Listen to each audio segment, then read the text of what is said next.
Sometimes a new generation of a vehicle comes in the form of a dramatic overhaul in the styling department, something to make the marketing folks happy, sometimes changing very little underneath the skin. But this is not that. Almost every single change and improvement to the Rivian R1 in its second generation is under the surface, is invisible, but important. And all these changes make what was already a fantastic family hauler off-roader vehicle even better.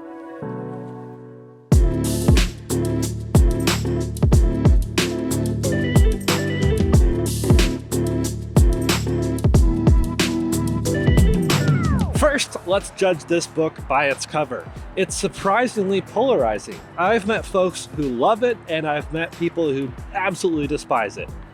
Me, personally, I love it. It's slightly retro-futuristic, which is all the rage now, but Rivian actually debuted this before we saw the new Bronco, the new Z, the new Land Cruiser, the new Charger. Basically, they liked it before it was cool. And unlike all the others, which are paying homage to previous existing things, this is truly something special and unique and all new. Well, not this generation. This looks just like the last generation. But the R1 as a concept, all new. Relatively speaking. I mean, it's been around for like 8 years as a design language, and it's been on the road for about 4 years. I digress. It's just a bit boxy overall, which is probably where it gets some of that retro mantra. And sure, it could have been a bit more efficient if it were shaped like a slug, but slugs are ugly and boxes are functional. And there's a lot of function to unpack from this box. I can't even say those cliches with a straight face. The differences from before are in the details. You still have the same lighting signature that is Rivian. It is their personality, for lack of a better term. Actually, it's really fun. Rivian owners typically use the like 0 dash dash dash dash 0 dash whatever to signify Rivian ownership. It's a funny play on characters. I love it. But these stadium headlights are updated now. They also feature matrix lighting, and these pill-shaped lights are where the turn signal used to be. It replaced the DRL with a turn signal, but they've since moved them down here. And there's also a, yes, light bar all the way across. This isn't just assimilating into our light bar society, it helped kind of develop it. No, Rivian wasn't first per se, but back in 2018 when they unveiled this design language, there really weren't any light bars on the road. And this looks a little bit nicer than before, has a bit more detail, and it can change colors depending on charging or turn off in this case. And then when you turn it on, it kind of lights up from the middle and then emanates everything else around it. Yeah, it's very cool. The color here is Storm Blue, and Rivian has some of the best colors in the industry, but they discontinued Compass Yellow years ago now. I'm over it. Actually, I'm not. I'll never forgive them. But if you play on their website and look at their configurator, they have all sorts of great colors. And you have 20 or 22-inch wheels in various styles. Rivian also has some of the best wheel designs in the business. You'll see various bits of Laguna Beach blue accent color around the badges and on the brake calipers, and that's what tells everyone you have the crazy performance quad motor version. You have Gear Guard Gary down here at the bottom. I love Gary, he's cool. It's subtle, almost too subtle. Actually, a lot of people wish that this had launched with a much more aggressive styling package saying, look at me, I bought the really powerful one. But I think there's beauty in going under the radar, like thinking sleeper style. It's like that meme of the guy in the corner saying, they don't know I have 1,000 horsepower. So, driving. Let's start with a borderline stat that everyone seems to be obsessed with. 0 to 60. 0 to 60 is in 2.6 seconds. That's absurd. Now, I didn't actually just hit 60 in 2.6 seconds because, well, I wasn't using launch mode, I'm not on a racetrack, and I am not on the right tires. These all-terrain tires will lose grip far before you can hit those insane numbers. Which, by the way, those numbers are in line with a McLaren Artura or a Corvette Z06. Insane. All that to say, it's comically fast for an SUV that weighs over 7,000 pounds. I mean, it's really silly how wildly performant these all-terrain tires are. But if we're talking performance, why am I stuck at a stoplight in the middle of a business park? Oh my gosh. In the canyons, you could say this thing shines bright like a diamond. It is brilliant. And bear in mind, I am on the all-terrain tires. I can't even fathom this thing on the street tires or the high performance Michelin Pilot Sport S5, I think that's what they're called. Yeah, that must be absolutely crazy. I'm really just at the limit of the tires right now. This thing can pull what feels like all day. And we found traffic. Okay, now that I can catch my breath for a second and catch the views, holy crap.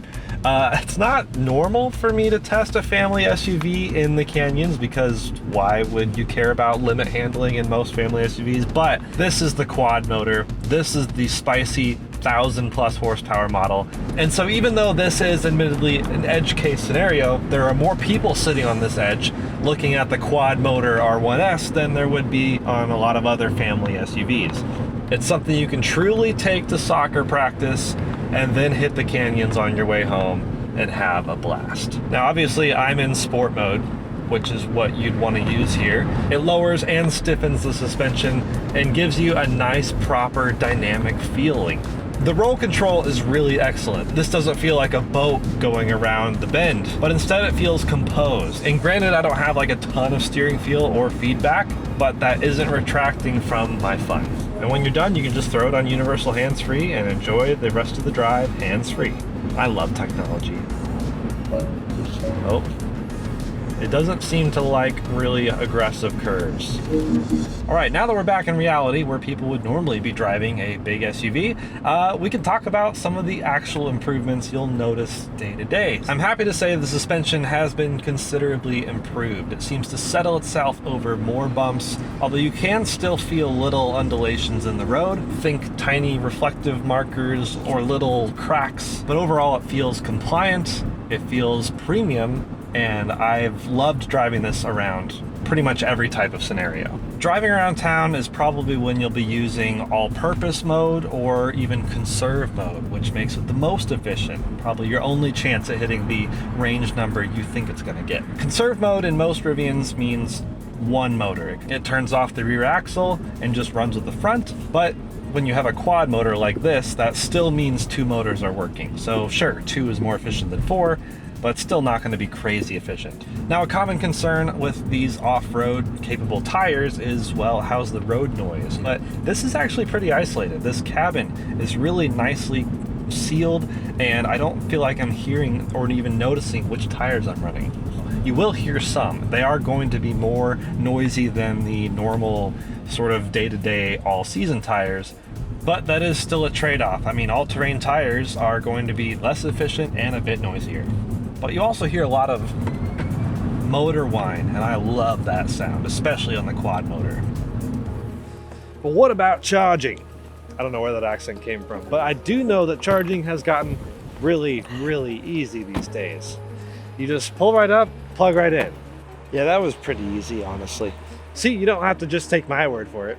The new generation Rivians now have the NACS ports, or Tesla plug, as many people call it, which gives you seamless connection to, you guessed it, Tesla superchargers, and many other NACS chargers that are starting to sprinkle up around the nation. Just make sure you check the navigation in the Rivian, and that'll tell you where you can actually charge. It's very easy to use. What makes it even easier is plug and charge, where you plug and it charges, meaning you don't have to deal with tapping the payment card on a broken payment terminal or fighting with apps. It just works. It's currently compatible with Tesla's supercharger network, as well as Rivian's own DC fast charging network, which is starting to grow a bit, and Iona, Electrify America, hopefully others to follow as well. If you do find a charger, like an EVgo unit that doesn't allow plug and charge, you can usually just tap your payment card and it starts working. But Tesla superchargers are kind of the most common, which is why I'm here. One slight bummer is that the charging port is on the front driver's side of this car, instead of the rear driver's side or front passenger side. That's really only a big deal at these specific Tesla superchargers. They're called V3 chargers. And that only matters because, well, when these were developed, they were built to work with Teslas,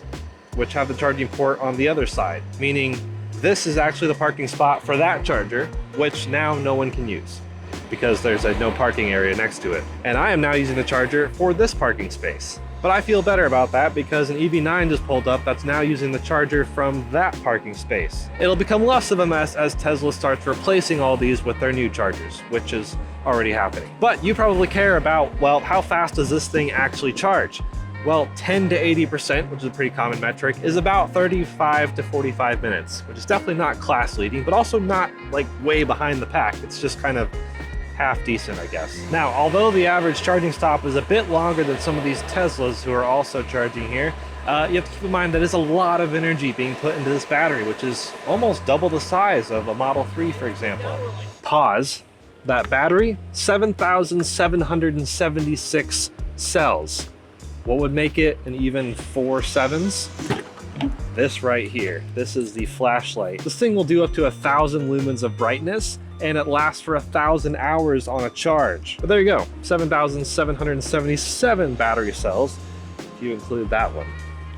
And a big battery like this one is also something to consider with level 2 charging or slow charging, home charging. A normal 6 kilowatt level 2 charger is going to take a decent amount of time to charge this. So if you're coming home dead at the end of the night and only charging at 6 kilowatts, it will take like 20 plus hours to actually get this thing back up to full. But it's only really recommended to charge up to 70% anyways, so maybe it's not the biggest deal. If you can spring for a higher 48 amp charger at home, I think it will be worth it. But I don't mind spending some extra time at charging stops because I like to get some work done or watch some YouTube, or in this case, show you guys this incredible space. Interior design is a term I can use in good conscience. We have the slate sky and walnut wood treatment here on this interior, which is arguably better than my living room. Don't tell my wife. This walnut wood is just everywhere, and no matter which trim of Rivian you get, you have really great wood of variations, different colors, with Rivian embossed on the dash, and it just perfectly integrates, holds the screen in place, which is really, really cool. They've really excelled at adding the technology on top of everything else to make it look super minimalist, modern, functional. I love it. And you have really incredible fit and finish. I mean, Rivian already knew how to build a car, which is impressive given that they're a brand new company, relatively speaking. And you can just tell there are no creaks or like rattles or anything. This just feels so solid. The driving position is commanding. It feels comfortable. The headrest, not super comfortable. That EV9 next to me has clouds for headrest compared to these rock solid things. But then I look and see the plaid stitching inside this headrest, which matches the plaid stitching on the carpets, and I just forgive them. There's storage kind of everywhere. Lockable storage here, although it's an electronic release, which I don't love. I wish that was just manual. There's a little storage cubby under the driver's seat for some reason, which I guess you could use as kind of a glove box because there is no glove box. Maybe that's why this is lockable now that I think about it.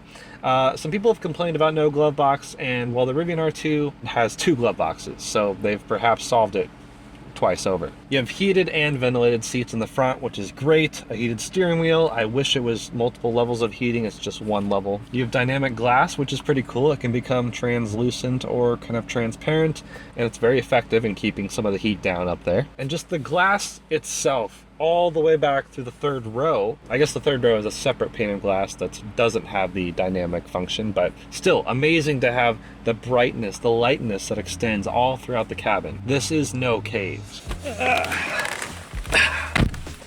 The 2nd row also does not feel like you've been gypped in any way. It feels very nice, very comfortable, other than the same, pretty hard headrest behind you.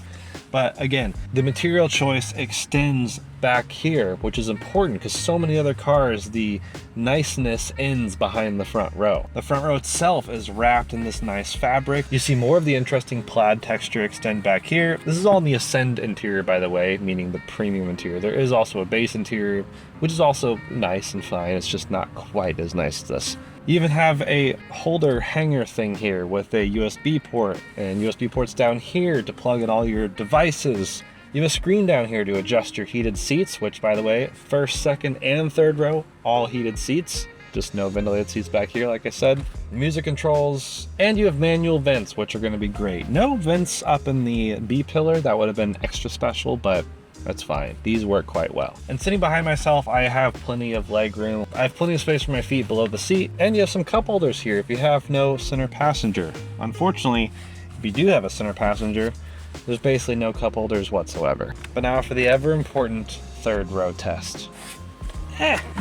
Okay, so there are cup holders in the third row, by the way, and some more USB ports, a little bit of storage, and even some nice leather back here on the sides, like they didn't forget about you. If I go back over here and try to sit behind myself, it is a little cramped. But if the second row is not scooted all the way back, I do actually have decent leg room, and I am totally fine back here. I could even do a long road trip. Around back,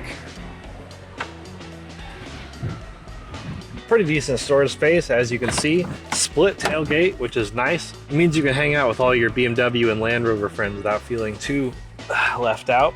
You even have some sub-trunk storage space, which is down there, I swear. And it's just over 17 cubic feet here, which is really not bad. With the third row folded down, it's a little over 48 cubic feet. With the second and third row folded down, you have over 90 cubic feet of storage. Three-row SUVs are just functional.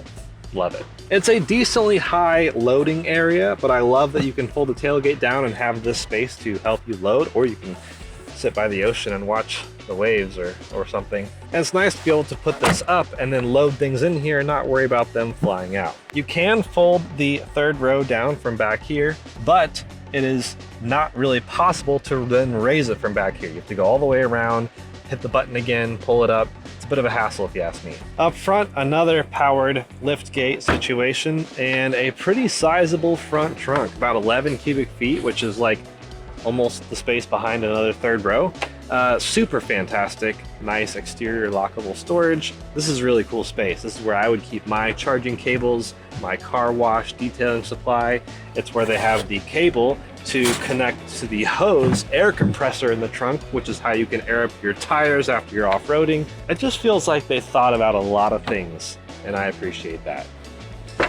If you're wondering and counting, the grand total of storage is a little over 100 cubic feet throughout the car, including all storage cavities. That's great. That's a lot. That's a lot. I own a Miata.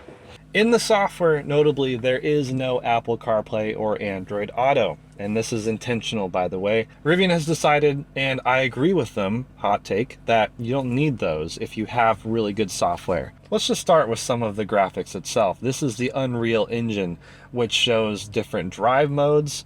You can toggle through them, which I can't do while I'm charging, but you can see on the B-roll how they look. Unreal Engine is the same graphics engine used in Epic Games Fortnite, for example, which is probably why I love it, because I love Fortnite. But everything in this software is in the digital domain, which not everyone appreciates. Some people really prefer manual climate controls. In fact, this doesn't even have manual vents.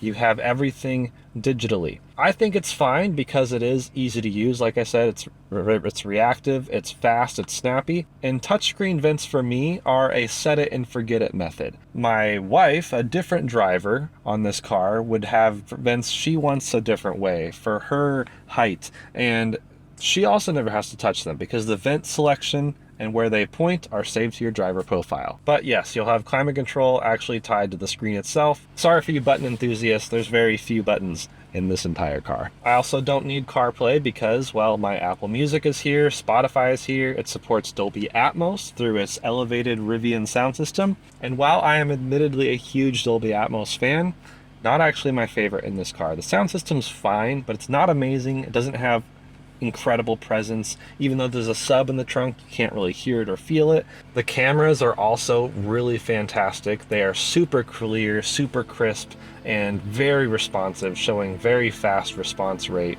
And you even have Gear Guard, which shows things happening around the car. It's a security system, which is really cool to have built in. You also have your fantastic charging interface here to show you all about charging, and the graph, you can schedule it. I think it helps people understand energy itself a bit better. You can adjust all your vehicle dynamics, you can see your max and minimum elevation even, and you even have YouTube built in so you can consume entertainment while you're sitting at a charger. And Rivian is one of the few car companies with a dedicated climate mode for your pets. It tells people outside that they are safe and comfortable, and you can check on their status and safety through the app. Another increasingly important part of vehicle ownership, I think, is the app experience. Let's bring the app over. There we go.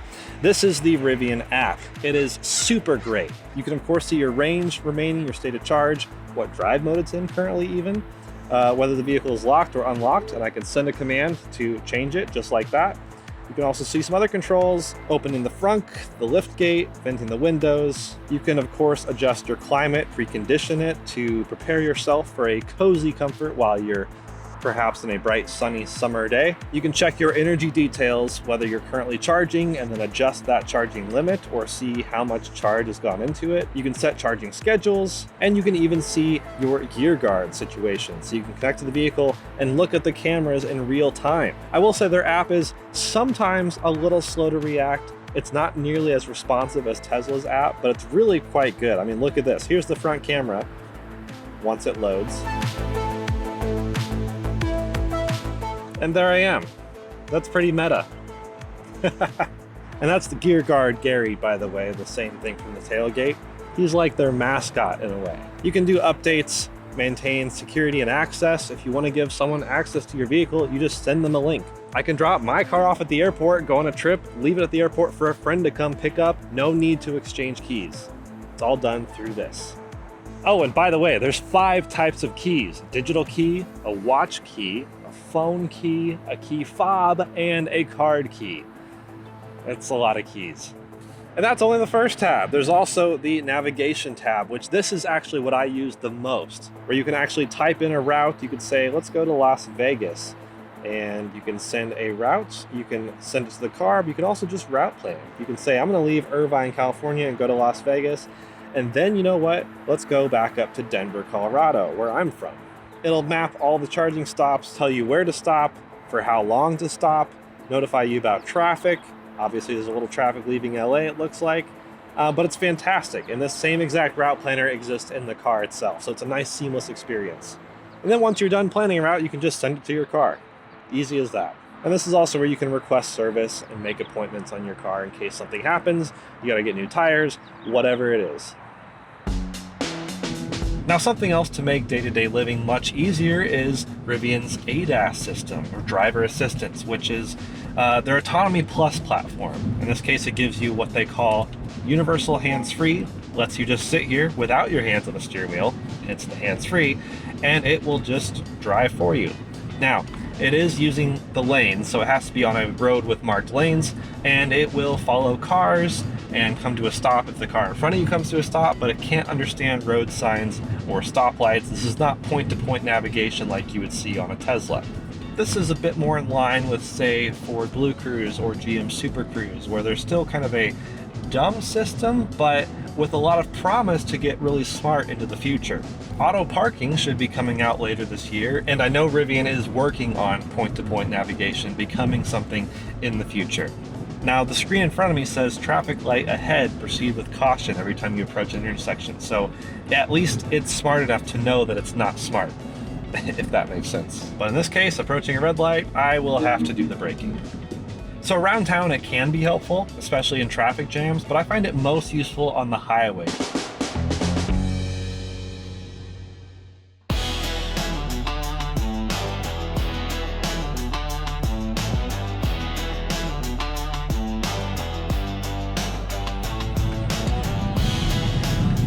One thing's for sure, the fun does not end when the pavement ends. This is awesome. Woo-hoo-hoo. Wait. I'm getting ahead of myself. Let me show you the drive modes first.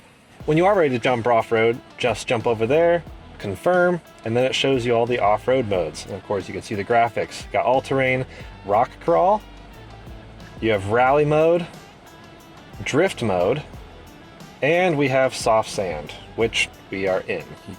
And each of those modes adjusts various settings, controls your traction control, and you can go even further to the rad tuner and dial everything in exactly how you want.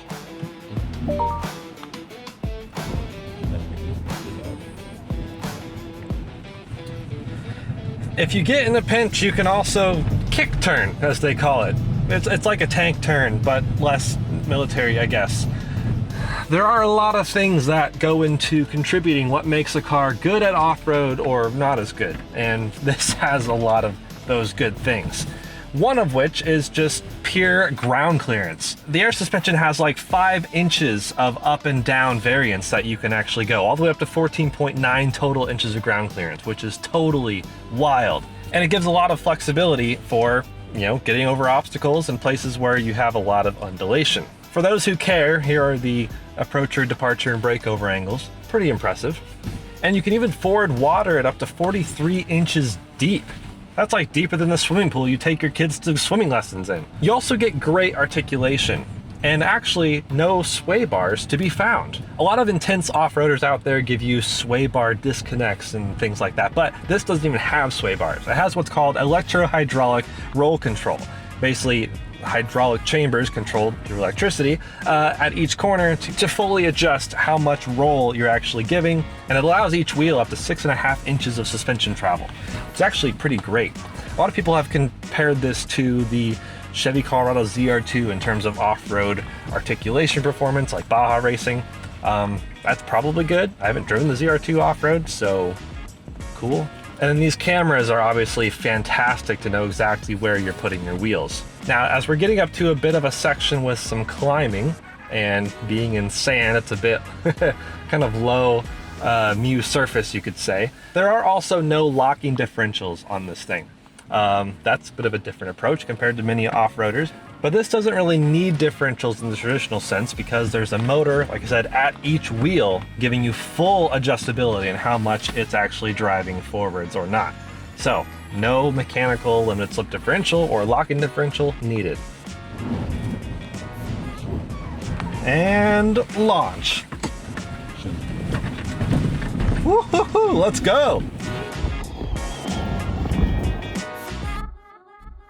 But as for my final thoughts, the Gen 2 actually makes me really excited for R2, which is another vehicle they're bringing out that's a little bit smaller, a bit more affordable, and has my name written all over it. But this is really awesome. They've taken what was already a compelling, premium, rugged SUV experience and just iterated on it and made it better. And we should not overlook the value of really good over-the-air updates and software, because those who did buy the earlier ones now have a better vehicle than they ever did before. There are still some quirks, like we just saw, where it will lock and then unlock when I'm standing right next to it. There's times when I walked up to it and it didn't unlock right away, and I just had to wait and fiddle with my phone for a second. They're not quite as polished as Tesla in many ways, but in many ways, it's a much more exciting package. As far as competition, well, the Model X has left the chat, but there's still a lot of competitors, a lot more than existed when the R1S first came out in this 3-row electric SUV segment. You have the Kia EV9 and the Hyundai Ioniq 9. Those are great plays in terms of cheaper starting prices, really great charging. Of course, Cadillac has the Vistic and then the Escalade IQ if you want something truly massive. The Volvo EX90 is super nice, a little bit smaller than this, and the Lucid Gravity is honestly, I think, the other best 3-row electric SUV, but it's a bit more street focused. This goes off-road better than any of those other ones. By far, it's not even close. And this also wins in terms of software and app integration. It's just really impressive to see what Rivian has done and how far they've come. And regardless, if you're interested, you can go to KBB for a fair purchase price. Check out the prices on new Rivians, but also the old Rivians. They're great used bargains right now. But as for this thing, this quad beast, well, it's stupid. Nobody needs this, but I love that it exists. It's so much fun, it's ridiculously powerful, and honestly, most everyone should just go buy the tri-motor. If they want power, if they want straight line speed, that still gets you 3 seconds 0 to 60. It's still insane, but the quad can do the kick turn, tank turn thing, and nothing else really can. So if spinning in place is your thing, then quad are you waiting for? That's rough.